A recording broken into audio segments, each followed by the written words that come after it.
All right, guys. So you're going to have some questions to answer, but then you're also doing a quick activity about creating a food web.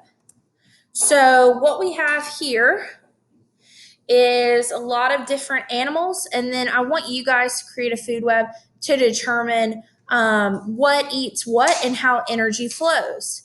Now you need to make sure to put your arrows in the correct way and tell me why the arrows are in that correct way. On the next slide, you've got some questions.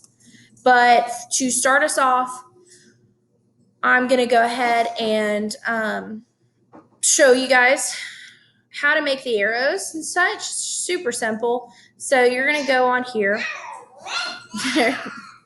There's a button that says select line. You are going to choose an arrow. Now it's got different points. You can take it, you will click and drag to what you want to point at. And then boom, you got an arrow. Now you can make the arrows thicker.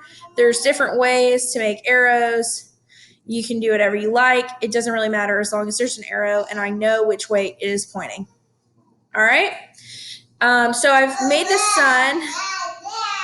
Amy's full of words today. I've made a sun to point to grasses and grains. And then it's also going to point to shrubs. If you have a question about any of these, like you might have a question about what lice eat. What do lice eat? And lice eat tiny amounts of blood, much less than a mosquito does for their nourishment, and use their little sticky feet to hold on to hair. Gross. Now you can also, so then you can think about what has hair on this list. So lice is probably going to be pretty overwhelming. So that's what you kind of do if you don't know about something. If you have a question about what eats what, you can Google it, and it really doesn't take that long. And you can kind of come up too with an idea of your own. What is able to eat, I don't know, insects, and or what do insects eat? I apologize, guys. She found me. She was content watching the little baby bum, and now she's running around like a terror.